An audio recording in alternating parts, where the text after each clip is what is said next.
நெல்லைக்கு மல்லை தந்த முல்லை, கடல் மல்லை மறுமலர்ச்சி திமுகவுக்கு கொடுத்த செல்வ சீதனம் தற்காப்பு கலை நாயகன் துணை பொதுச் செயலாளர் மல்லை சத்யா அவர்கள்.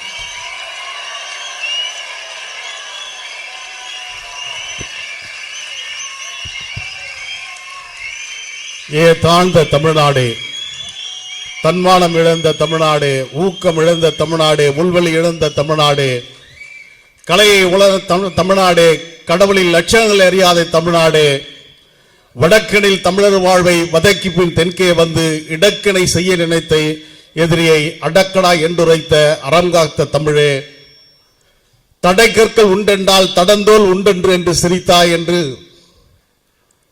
கவிவரிகளை யாத்து தந்த தமிழ்த்தாயின் தலைமகன் பேரறிஞர் அண்ணா அவர்களின் 116வது பிறந்த நாள் விழா நிறைவரங்கத்தின் தலைவர், கருஞ்சட்டை போர்ப்படையின் தொண்டரனுடைய இயக்குனர்,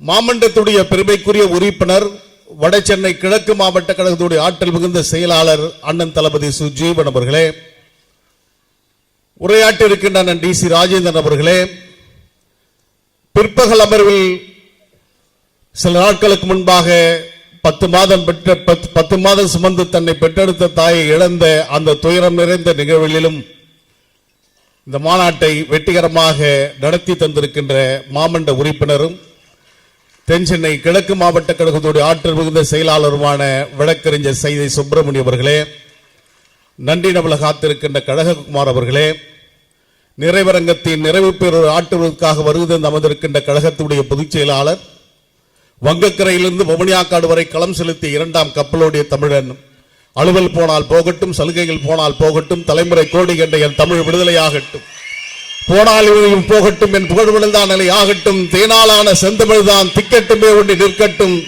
பிள்ளை பிறந்தேன் யாருக்காக பெற்ற தமிழின் போருக்காக, உள்ளம் இருப்பதும் தோல் இருப்பதும் உயிரிழந்த தமிழ் சீருக்காக என்று வாழும் கரைகடந்த தமிழருக்கெல்லாம் கரங்கை விரக்கம், திராவிட பேரியக்கத்தின் சுவாசக்காட்டாம் மறுமலர்ச்சி திராவிட முன்னேற்ற கழகத்தின் சோர்வில்லா சுமைதாங்கி சிங்கள வெறிநாய்களின் துப்பாக்கி டோட்டாக்களுக்கு டாட்டா காட்டிய வாழும் புரட்சி தலைவர் தமிழகத்தின் காவலர் எங்கள் அன்பு தலைவர் வைகோ அவர்களே, உரைநிகழ்த்த காத்திருக்கின்ற திருச்சி நாடாளுமன்றத்துடைய பெருமைக்குரிய உறுப்பினர், கழகத்துடைய முதன்மை செயலாளர் பாசத்திற்குரிய சகோதரர் அண்ணன் துரை வைகோ அவர்களே, கழகத்துடைய பொருளாளர் அண்ணன் செந்திலதன் அவர்களே, உரை நிகழ்த்தியிருக்கின்ற அண்ணன் AK மணி அவர்களே, அண்ணன் ஆடுதுறை முருகன் அவர்களே, அண்ணன் ராஜேந்திரன் அவர்களே, டாக்டர் ருகையா அவர்களே, எந்த மாநாடாக இருந்தாலும் அம்மாவை காணவில்லை என்றால் அந்த மாநாடு சிறப்புக்குரியதாக இருக்காது என்ற நிலைமையில் இந்த மாநாட்டிலும் வந்து கண்குளர இந்த நிகழ்வை காத்துக் கொண்டிருக்கின்ற அம்மா அவர்களே, இந்த நிகழ்ச்சியில் பெருந்திரளாக காமராஜர் அரங்கம் நிறைந்து அரங்கத்தின் வெளியேயும் கூடியிருக்கின்ற தலைவனின் கண்ணின் மடிகளாக விளங்கிக் கொண்டிருக்கின்ற அற்றகுழுத்து அருநீர் பறவைகளாக அல்லாமல் மானமே மண்டியிடாதே வீரமே வீழ்ந்து விடாதே என்ற வார்த்தைக்கு வரிவிடும் கொடுத்து வாழ்வதென்றாலும் வீழ்வதென்றாலும் லட்சிய தலைவர் வைகோ ஒருவருக்காக மட்டும்தான் வாழ்வோம், அவர் ஒருவருக்காக மட்டும்தான் வீழ்வோம் என்று சபதம் ஒன்று களம் நின்று பணியாற்றிக் கொண்டிருக்கின்ற புயலின் முகங்களே, பூகம்பத்தின் விதைகளே, அனைவருக்கும் அன்பு நிறைந்த வணக்கத்தை உரித்தாக்குகின்றேன். தமிழ்த்தாயின் தலைமகன் பேரறிஞர் அண்ணாவுடைய 116வது பிறந்த நாள் விழாவினை நம்முடைய நினைவில் வாழ்கின்ற கொங்கு மண்டலத்துடைய பாசறை காவலனாக கால்சட்டை பருவந்தொட்டு திராவிட இயக்கத்தில் தன்னை இணைத்துக் கொண்டு ஆண்டொன்றுக்கு முன்னால் அண்ணன் பூமிநாதன் அவர் வடிவமைத்த மதுரை மாநாட்டில் அனர்காவில் அமைந்து மாநாட்டின் சிறப்புகள் எல்லாம் பார்த்திருந்தாரே அண்ணன் கணேசமூர்த்தி அவரின் பெயரால் அமைந்திருக்கின்ற அரங்கத்தில் உரையாற்றுவதற்கான உயர்ந்ததோர் சந்தர்ப்பத்தை எனக்கு வழங்கி இருக்கின்ற அன்பு தலைவர் வைகோ அவர்களுக்கும் தலைமை கழகத்திற்கும் நன்றி பாராட்ட கடமைப்பட்டிருக்கின்றேன். 1000 முகங்கள் கடந்து சென்றாலும் ஒரு சில சந்திப்புகள் மட்டுமே அர்த்தமுள்ளாக இருக்கும் என்பதை போன்று எத்தனையோ நிகழ்வுகள் கடந்து சென்றாலும் ஆண்டுக்கு ஒரு முறை அன்பு தலைவருடைய கண்ணின் மடிகளை பார்ப்பதும் அவருடைய முகங்களை கண்டு ரசிப்பதும் தான் தலைவருக்கும் அவரை பின்பற்றி வருகின்ற எங்களுக்கும் சிறப்பாக இருக்கும் என்ற விதத்தில் ஆண்டுக்கு ஒரு முறை நடைபெறுகின்ற நிகழ்வில் திரண்டிருக்கின்ற அன்பு தோழர்களே, மறுமலர்ச்சி திராவிட முன்னேற்ற கழகத்துடைய மாநாடு என்றால் அதில் தீர்க்கமான முடிவுகள் இருக்கும், தொலைநோக்கு பார்வைகள் இருக்கும். மறுமலர்ச்சி திராவிட முன்னேற்ற கழகம் கடந்து வந்த பாதையை அறிவானோக்கோடு சற்று பின்னோக்கி பார்த்தால் எத்தனை மாநாடுகளை நாம் நடத்தி இருக்கின்றோம். நினைவிருக்கிறதா தோழர்களை? 1994 ஏப்ரல் 16 அலன் ஆஃப் ட்ராய் என்ற திரைப்படத்தில் ஒரு அழகிய ஆங்கில சொல்லாடலை பயன்படுத்துவான். Was this the face who launched the 1000 ships என்று ஒரு சொல்லாடலை சொல்வான். இந்த முகமா கிரேக்கத்திலிருந்து 1000 கப்பல்களை ட்ராய் நகரத்தை நோக்கி செலுத்தியது என்று சொல்வதை போன்று நம் தலைவனின் திருமுகத்தை காண்பதற்காக 20 லட்சம் மக்கள் தமிழ்நாட்டின் தலைநகர் சென்னையை குலுக்கிய பெருமை அந்த மாநாட்டுக்கு உண்டு, அந்த பேரணிக்கு உண்டு. மாலை 3 மணிக்கு துவங்கி விடியற் காலையில் தலைவர் வைகோ அவர்கள் பேசுகின்றார். I have a dream. வருகின்ற வழியில் கூட அந்த தலைவர்களுடைய படம் அங்கே இருக்கிறது. அமெரிக்க கருப்பிட மக்களுடைய விடியலுக்காக போராடிய மார்ட்டின் லூதர் கிங்குடைய வரலாற்றை சொல்படுத்தி பேசுகின்றார். சூரியன் கராகரத்தை கிழித்துக் கொண்டு வந்து கொண்டிருக்கிறது. அப்பொழுதும் பேரணி துவங்கி கொண்டு வந்து கொண்டே இருந்தது. கின்னஸில் இடம்பெறுகின்ற ஒரு மிகப்பெரிய சாதனை சரித்திரத்தை நிகழ்த்தி காட்டிய பெருமை மறுமலர்ச்சி திராவிட முன்னேற்ற கழகத்துக்கு உண்டு. அதற்கு முன்பாக 1995 வீரர்களின் கோட்டமான திருச்சி மலைக்கோட்டையில் 3 நாட்கள், ஒரு நாள் பேரணி, 2 நாட்கள் மாநாடு என்று நடைபெற்ற அந்த மாநாட்டில் ஈழத்தமிழர் மக்களுக்கான ஒற்றை தீர்வு தமிழ் மட்டுமே என்று அறிவித்த 3 நாள் மாநாடு வரலாற்றில் பக்கங்களில் பேசப்படுகின்ற மாநாடு. 1996 மாடக்கூடல் மதுரையில் தேர்தல் சிறப்பு மாநாட்டை நடத்தி காட்டினோம். 1998 ஆண்டு அண்ணாவின் மரண சாசனமாக விளங்கி இருக்கின்ற சேது சமுத்திர திட்டத்தை தலைவர் வைகோ கேட்டிருக்கிறார். நான் நாட்டுக்கு அர்ப்பணிக்கிறேன் என்று நாட்டின் பாரத பிரதமர் அடல் பிகாரி வாஜ்பாய் அவர்கள் அறிவித்த தலைநகர் சென்னையில் நடைபெற்ற மறுமலர்ச்சி பேரணி 1999 ஏப்ரல் 24, 25 காஞ்சியில் நடைபெற்ற மாநில சுயாட்சி மாநாடு. முத்தமிழ் டாக்டர் கலைஞர் அவர்கள் வந்தார்கள், பேசினார்கள். இதோ அண்ணாவின் மாநில சுயாட்சி என்கின்ற அகல் விளக்கை என் தம்பி வைகோ கையேந்தி நிற்கிறார் என்று பாராட்டப்பட்ட அந்த மிகப்பெரிய மாநாடு காஞ்சிபுரத்தில் மாநில சுயாட்சி மாநாடு. அண்ணன் கணேசமூர்த்தி அவர்கள் வடிவமைத்த ஈரோடு தமிழக எழுச்சி மாநாடு. அதற்கு பின்பாக கோவை, மதுரை, திருச்சி, விருதுநகர், தஞ்சாவூர், விழுப்புரம், இப்படி எண்ணற்ற மாநாடுகளை மறுமலர்ச்சி திராவிட முன்னேற்ற கழகம் கொண்டிருக்கிறார். ஒவ்வொரு மாநாடும் திராவிட இயக்கத்தின் மாநாடுகள் என்று சொன்னால் குடும்பம் குடும்பமாக மக்கள் வந்து அந்த மாநாட்டை கண்டு கழிக்கின்ற காட்சியை நாம் கண்டிருக்கிறோம். 3 நாட்கள், 2 நாட்கள், 1 நாட்கள் என்று நடந்திருக்கிறது. ஆனால் மாலை நேரத்தில் நடந்தாலும் அதே உற்சாகத்தோடு மறுமலர்ச்சி திராவிட முன்னேற்ற கழகம் இந்த விழாவை அண்ணாவுக்கு சிறப்பு சேர்க்கும் விதத்தில் நடத்தி கொண்டிருக்கிறது என்று சொன்னால் ஒரு நிகழ்ச்சி என் நினைவுக்கு வருகிறது. கிரிக்கெட் விளையாட்டு தான். ஒரு காலத்தில் கிரிக்கெட் விளையாடணும் 5 நாள் விளையாடணும். 5 நாள் விளையாட்டு என்பது சலிப்படைகின்ற விளையாட்டாக இருக்கும். பிற்பாடு ஒரு நாள் விளையாட்டு 50 ஓவர் 50 ஓவர் என்று 100 ஓவர் 600 பந்துகள் வீசப்படும். அதற்கு முன்பாக வீரர்களுடைய திறமையை கூர்த்திட்டுகின்ற விதத்தில் மாலை நேரத்தில் 5 மணி நேரத்தில் ஆட்டத்தை விளையாடி 20-20 என்று சொல்லப்படுகின்ற 20-20 மேட்ச், மொத்தம் 40 ஓவர் 240 பந்துகள் வீசப்படும். 5 நாளில் என்ன முடிவு எடுக்கப்பட்டதோ, எத்தனை ஓட்டங்கள் எடுக்கப்பட்டதோ, ஒரு நாள் மேட்சில் எத்தனை ஓட்டங்கள் எடுக்கப்பட்டதோ அதை 20-20 இந்த 5 மணி நேரத்தில் எடுத்து சாதித்திருக்கிறார்கள் என்பதை கால ஓட்டத்தில் நாம் பார்த்திருக்கிறோம். கிரிக்கெட் எதற்காக உருவாக்கப்பட்டது என்பதற்கு தெரியாது. ஆனால் கிரிக்கெட்டில் நாம் கற்றுக்கொள்ள வேண்டிய பாடம் ஒன்று இருக்கிறது. போலர் பந்து வீசுகின்ற போது ஒவ்வொரு பந்தும் நீ 6 அடிக்க வேண்டும், 4 அடிக்க வேண்டும், நீ ஓடி 2 எடுக்க வேண்டும் என்பதற்காக அல்ல. வீசப்படுகின்ற ஒவ்வொரு பந்தும் உன்னை வீழ்த்துவதற்காகத்தான் வீசப்படுகிறது. ஒவ்வொரு பந்தும் போலர் வீசுகின்ற போது பேட்ஸ்மேன் அவுட் ஆக போகிறார் என்ற எண்ணத்தோடு தான் அவர் அந்த பந்தை வீசுவார். அரசியல் களத்திலும் அதுதான். மறுமலர்ச்சி திராவிட முன்னேற்ற கழகம் இந்த மண்ணில் 30 ஆண்டுகள் தலைத்து நிற்கிறது என்று சொன்னால் இந்த இயக்கம் சந்தித்த சோதனைகள் எத்தனை, மறுமலர்ச்சி திராவிட முன்னேற்ற கழகம் சந்தித்த தோல்விகள் எத்தனை, மறுமலர்ச்சி திராவிட முன்னேற்ற கழகம் சந்தித்த அவமானங்கள் எத்தனை, மறுமலர்ச்சி திராவிட முன்னேற்ற கழகம் சந்தித்த எண்ணற்ற சோதனைகள் ஏராளம் ஏராளம் ஏராளம். ஆனால் அவற்றையெல்லாம் புறந்தள்ளிவிட்டு ஒவ்வொரு விக்டையும் நாம் வீழ்த்துவதைப் போன்று போடுகின்ற எதிர்க்கட்சிகள் போடுகின்ற ஒவ்வொரு எதிர்கடையும் திருப்பி அடித்து தலைவர் வைகோ அவர்கள் இந்த மண்ணில் இந்த இயக்கத்தை தூக்கி நிறுத்திருக்கிறார் என்று சொன்னால், சர்பிட்டி தியாகராயர், டி.எம். நாயர், நடேசனார், தந்தை பெரியார், பேரறிஞர் அண்ணா, முத்தமிழ் டாக்டர் கலைஞர் அவர்கள் கட்டிக்காத்த அந்த திராவிட இயக்கத்தின் அடர்த்தியான சிந்தனையில் மறுமலர்ச்சி திராவிட முன்னேற்றத்துடைய பயணம் தலைவர் வைகோ தலைமையில் சென்று கொண்டிருக்கின்ற காரணத்தினால்தான் இது எவராலும் அசைக்க முடியவில்லை. மறுமலர்ச்சி திமுகவுடைய பயணம் என்பது 30 ஆண்டுகள் கழிந்து 31ஆம் ஆண்டில் நாம் காலெடுத்து வைத்திருக்கின்றோம். இது ஒரு மிகப்பெரிய நெடும் பயணம். நான் மாநாட்டுக்கான ஆயத்த பணிக்காக மண்டல செயல்வீரர் கூட்டத்தில் பேசியது நினைவுக்கு வருகிறது.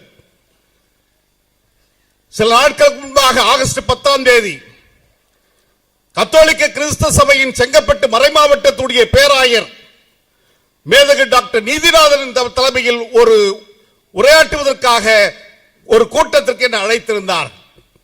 விவிலியத்தை, பைபிளை புரட்டி படித்தேன், பழைய ஏற்பாட்டை படித்தேன்.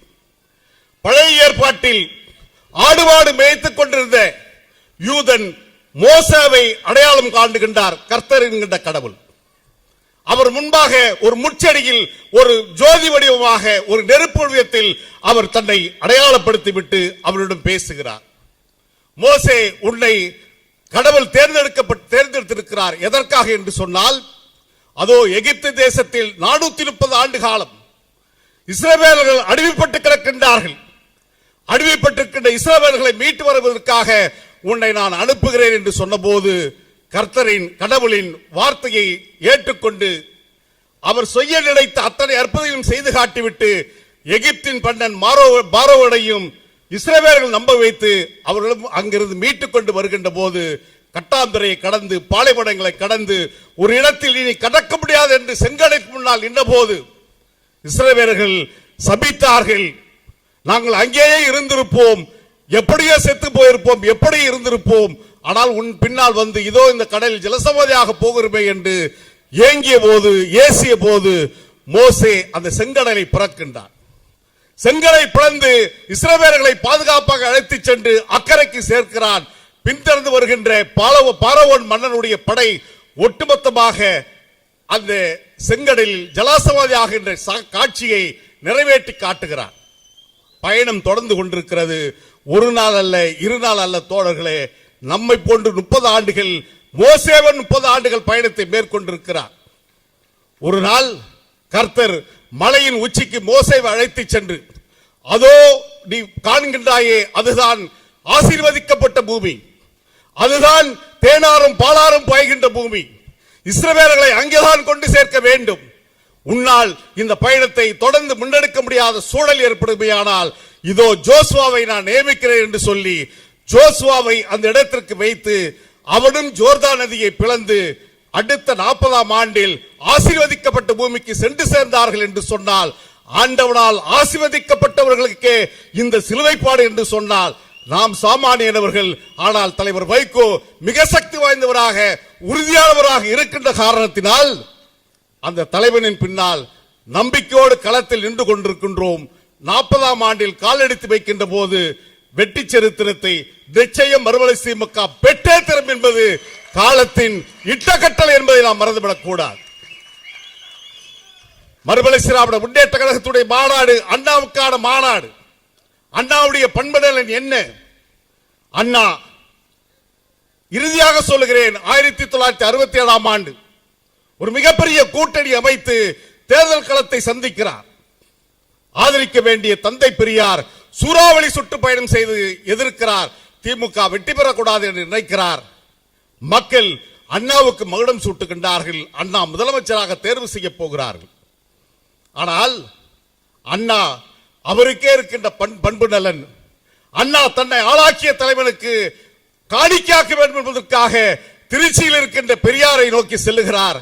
பெரியாரை சந்தித்து பொன்னாடை அணிவித்து, இந்த ஆட்சியை உங்களுக்கு காணிக்கையாகிறேன், இந்த ஆட்சியை பாதுகாக்க என்று சொன்ன பெருமை அண்ணாவுக்கு உண்டு. அதில் அண்ணாவுக்கு பெருமை, தந்தை பெரியாருக்கு பெருமையாகத்தான் இருந்தது. அதே போன்றுதான் இந்த அரங்கம், காமராஜர் அரங்கம். காமராஜர் அரங்கம் என்று சொன்னால் அதே 67இல் நடைபெற்ற சட்டமன்ற பொதுத் தேர்தலில் அண்ணா தலைமையில் ஆட்சி அமைக்க வேண்டிய சூழல் உருவாகிறது. தியாகராய நகரில் ஒரு மண்டபத்தில் வெற்றி பெற்ற சட்டமன்ற உறுப்பினர்களுடைய கூட்டம் நடந்து கொண்டிருக்கிறது. வெற்றி பெற்ற சட்டமன்ற உறுப்பினர்களுடைய அறிமுக கூட்டம் நடக்கிறது. ஒவ்வொருவராக அழைத்து எந்த தொகுதி, பெயர் என்ன என்று சொல்ல வேண்டும், சொல்லிக்கொண்டே வருகிறார்கள். விருதுநகர் பேர் சீனிவாசன் என்று சொன்னபோது ஆறாவரம் கைத்தட்டல் விண்ணை புலந்தது. அண்ணா எழுந்து நின்று அந்த ஆறாவரத்தையும் கைத்தட்டலையும் கையசைத்து அமர்த்திவிட்டு, நண்பர்களே, நான் நெஞ்சம் புண்பட்டு நிற்கின்றேன், அதை மேலும் குத்தி கிளறாதீர்கள். ஒரு அரசியல் போட்டிக்காகத்தான் பெருந்தலைவர் காமராஜரை எதிர்த்து மாணவர் சீனிவாசனை நான் வேட்பாளராக நிறுத்தினேன். அடித்த சூறாவளியில் அவர் வெற்றி வாய்ப்பை இழக்க நேரிட்டது. அவர் வெற்றி பெற்று மன்றத்திற்கு வந்து இந்த ஆட்சிக்கு நல்லாலோசனை வழங்குவார் என்று எதிர்பார்த்தோம். ஆனால் அது முடியாமல் போய்விட்டது. இந்த சூழலில் அவரை கௌரவப்படுத்தாவிட்டாலும் அவரை களங்கப்படுத்துகின்ற விதத்தில் எதுவும் நடந்துவிடக்கூடாது என்று சொன்ன மிகப்பெரிய பண்பு நலன் அண்ணாவுக்கு உண்டு. யார் காமராசர்? நாட்டு விடுதலைக்கு 9 ஆண்டுகள் சிறை வாழ்க்கை மேற்கொண்டவர். 12 ஆண்டு காலம் தமிழ்நாட்டின் காங்கிரஸ் கட்சியுடைய தலைவராக, 5 ஆண்டுகள் இந்திய காங்கிரஸ் கட்சியுடைய தலைவராக, 5 முறை சட்டமன்ற உறுப்பினர், 4 முறை நாடாளுமன்ற உறுப்பினர், 2 முறை இந்திய பிரதமரை தீர்மானிக்கின்ற இடத்தில் கிங் மேக்கராக இருந்த காமராசர் 9 ஆண்டுகள் அன்னை தமிழ்நாட்டுடைய முதலமைச்சராக பொறுப்பேற்றிருந்த காமராசர் அவர்கள் கல்வி வெளிச்சத்தை பாய்ச்சுகின்ற விதத்தில் ஏறக்குறைய 6000 பள்ளிகளை திறந்து, நான் பயன்பெற்றவன் என்ற பயனாளி என்கின்ற விதத்தில் அவர் அறிமுகப்படுத்த மதிய உணவை அருந்தி அரசு பள்ளியில் பயின்றவன் என்ற பெருமை எனக்கு உண்டு. எனவே 6000 பள்ளிக்கூடங்களை திறந்து மதிய உணவு திட்டத்தை வழங்கி கல்விக்கண் திறந்த கர்ம வீரர் காமராஜர் தொழில்துறையை உருவாக்குவதற்கு, பெருக்குவதற்கு தொழிற்சாலைகளை கொண்டு வந்தார். விவசாயத்தை பாதுகாப்பதற்கு ஓடுகின்ற நதிகளின் மீது பாலங்களை கட்டி பாதுகாத்தார். அவர் கண்மூடினார். அன்பு தோழர்களே, அவருடைய எஞ்சி இருந்தது ஒரு 60 ரூபாய் தான். 10 கதர்வேட்டை சட்டை. அவர் குடியிருந்த வாடகை வீட்டை உரிமையாளர் எடுத்துக்கொண்டார். அவர் பயன்படுத்திய காரை கட்சி எடுத்துக்கொண்டு இதோ இந்த அரங்கத்தின் வலதுபுறத்தில் காட்சிக்காக வைத்திருக்கிறார். அவருடைய உடலை நெருப்பு தின்றது. அவருடைய புகழை சரித்திரம் எடுத்துக்கொண்டது. சரித்திரமாக வாழ்ந்த புகழுக்குரிய மனிதனுடைய சிறப்பை தீரர் சத்தியமூர்த்தியுடைய சீடராக இருக்கின்ற கர்ம வீரர் காமராஜருடைய அந்த புகழை திராவிட ரத்னா தலைவர் வைகோவுடைய தம்பியாக அவர் புகழை நான் பேசுகிறேன் என்று சொன்னால் பொது வாழ்க்கைக்கு இலக்கணமாக விளங்கியவர் கர்ம வீரர் என்பது சிறப்பு. காமராசருக்கும் தலைவர் வைகோ அவர்களுக்கும் நெருங்கிய தொடர்புகள் உண்டு. விருதுநகர் என்பதற்காக அல்ல. விருதுநகரில் காமராசரை தோற்கடித்தார்கள், சட்டமன்றத்தில் தலைவர் வைகோ அவர்களை நாடாளுமன்றத்தில் வெற்றி வாய்ப்பை இழக்க வைத்தார்கள் என்பதற்காக அல்ல. அவர் வெற்றி பெற்றதற்கு பின்னால் குமரியில் நின்று நாடாளுமன்ற உறுப்பினர் ஆகிறார். அவர் மறைவுக்கு பின்னால் ஒரு நினைவு மண்டபத்தை கடற்கரையில் குமரிக்கடலில் எழுப்ப வேண்டும் என்று விரும்புகிறார். போராட்டம் மிகப்பெரிய வீச்சாக நடந்து கொண்டிருக்கிறது. போராட்டத்தில் பங்கேற்பதற்காக தலைவர் வைகோ செல்கிறார். ஒட்டுமொத்த குமரி மாவட்டமும் எப்படி மெர்கடைல் வண்டியை நீங்கள் மீட்டு தர வேண்டும் என்று தலைவர் வைகோவுக்கு கோரிக்கை வைத்தார்களோ அதே போன்று மணிமண்டபம் கட்டுவதற்கும் நீங்கள் தான் அனுமதி பெற்று தர வேண்டும் என்று சொன்னார். நீங்கள் அடல் பிகாரி வாஜ்பாய் அவருடைய அடாப்டட் சன், நீங்கள் தான் பெற்றுத்தர வேண்டும் என்று சொன்ன போது தலைவர் வைகோ பேசினார். அந்த கூட்டத்தில் பேசினார். கர்ம வீரர் காமராசருக்கு மணிமண்டபம் கட்டித்தர பெறுவதற்கு அனுமதி பெற்று தராமல் இந்த மண்ணை மிதிக்க மாட்டேன் என்று சபதம் மூன்று டெல்லிக்கு செல்கிறார். டெல்லிக்கு சென்றால் காட்சிகள் மாறி இருக்கிறது. அடல் பிகாரி வாஜ்பாய் ஆட்சி நிலை தடி மாறி தள்ளாட்டம் காணுகிறது. ஆனால் கொடுத்த வாக்கை பாதுகாக்க வேண்டும் என்பதற்காக அந்த வாக்கை காப்பாற்றுகின்ற விதத்தில் சந்திக்க வேண்டிய அனைவரையும் சந்தித்து அந்த மணிமண்டபத்திற்கு அனுமதி பெற்று தந்த பெருமை நம்முடைய அன்பு தலைவர் வைகோ அவர்களுக்கு உண்டு. கடைசியாக ஒன்றை வார்த்தை தான் அண்ணாவுடைய பண்பு நலனின் மற்றொரு செய்தி. கட்சியை எப்படி அரவணைத்தார் என்பதற்கான ஒரு செய்தி. அண்ணா கட்சியில் இருக்கின்ற போது கவிஞர் கண்ணதாசனும் கலைஞர் அவர்களுக்கும் ஒரு திரைப்படம் தொழில் சம்பந்தமாக சில கருத்து வேறுபாடுகள் வருகிறது. அதன் மூலமாக இருவரும் முரசொலியும் தெண்டலும் மாறி மாறி யுத்தம் செய்து கொண்டு பேனாமணையில் தாக்கிக் கொள்கிறது. இதை கண்டுட்டு அண்ணாவிடம் தகவல் போகிறது. அண்ணாவும் நான் கண்டிருக்கிறேன் என்று சொன்னார். இனி பொறுப்பதற்கில்லை என்று கண்ணதாசனை அழைத்து பெற சொல்லுகிறார். கண்ணதாசா, நான் பார்த்துக் கொண்டிருக்கின்றேன். உங்களுடைய இருவரின் திறமையும் ஒரு சேர சேர்த்து எதிர்கட்சியை தோஷம் செய்தால் கட்சிக்கும் நாட்டுக்கும் பயனுள்ளதாக இருக்கும். மாறாக உங்களுக்குள் தாக்கிக் கொள்வதில் நான் பார்த்துக் கொள்ள முடியாது. பார்த்துக்கொள் கண்ணதாசா, எனக்கு கட்சிதான் முக்கியம். கட்சி வளர்வதற்கு கருணாநிதி முக்கியம். அவன் உயிரோடுத்து இந்த இயக்கத்திற்காக பணியாற்றுகின்றவன். அப்பேற்பட்ட கண்ணதாசன் எப்பேற்பட்ட தியாகத்திற்கும் தயாராக இருக்கின்றவர் கலைஞர் அவர்கள். எனவே கலைஞர் இந்த இயக்கத்திற்கு தேவை என்று சொல்லிவிட்டு இன்னும் சில கடுமையான வாதங்களை சொல்லிவிட்டு அதை ஏற்க முடியாமல் கண்ணீரோடு கண்ணதாசன் விடைபெற்று கடற்கரைக்கு சென்று ஒரு திரைப்பட பாடலுக்கு பாவை விளக்கு என்ற ஒரு திரைப்படத்திற்கு ஒரு பாட்டை எழுதுகிறார். யாரைத்தான் நம்புவதோ பேதை நெஞ்சம் அம்மம்மா பூமியில் யாவும் மஞ்சம் என்று ஒரு பாடலை எழுதுகிறார். மாட்டு முகாம் சென்று விட்ட கண்ணதாசன் அண்ணா உடல்நலம் கெட்டு சிகிச்சை பெற்றுகிறார் அமெரிக்கா என்ற சூழலில் அதை ஏற்க முடியாமல் கண்ணதாசன் தில்லானா மோகனம்பாலில் ஒரு திரைப்பட பாடல் எழுதுவான். நலம்தானா நலம்தானா உடலும் உள்ளமும் நலம்தானா என்று அண்ணாவுக்காக எழுதிய அந்த பாடல். அண்ணா வந்ததற்கு பின்னால் அந்த பாடலை கேட்கிறார். அண்ணாவுடைய கடைசி கடிதத்தில் அதை குறிப்பிடுகிறார். தம்பி, என்னுடைய இதயத்திற்கு இதமாகவும் எனக்கு மனதிற்கு களிப்பாகவும் இருக்கின்ற எந்த படியை நான் இதுவரையும் செய்து வந்தோனோ அதை செய்ய முடியாமல் இப்பொழுது சிக்கி தவிக்கின்றேன். நான் சூழ்நிலை கைதியாக இருக்கிறேன். சூழ்நிலை கைதி என்று சொன்னால் முதலமைச்சராக இருக்கிறேன் தம்பி என்று சொல்லிவிட்டு தொடர்ச்சியாக எழுதி வருகின்ற போது சொன்னார், என் மகன் இளங்கோவுடைய மகள் கண்மணி பேத்தி கண்மணி மழலை மொழியில் நலந்தானா நலந்தானா உடலும் உள்ளமும் நலந்தானா என்று என்னை பார்த்தவள் கேட்டுக்கொண்டே இருக்கிறாள். இது என்னவோ என்னுடைய தம்பிமார்கள், நம்மை நாட்டோர்கள் நல்லோர்கள் நம்மை பார்த்து கேட்பதவாகவே இருக்கிறது தம்பி என்று அண்ணா அந்த கடிதத்தில் குறிப்பிட்டதை படிக்கின்ற வாய்ப்பு நேற்றைய தினம் தலைவர் வைகோ அவர்கள் சங்கொலியில் எழுதிய கண்மணிக்கான அந்த மடலில் படித்து முடித்துவிட்டு அடுத்ததாக அண்ணாவுடைய சிறப்புகளை படித்தர வேண்டும் என்று விரும்பியோது இந்த செய்தி கண்ணில் பட்டது.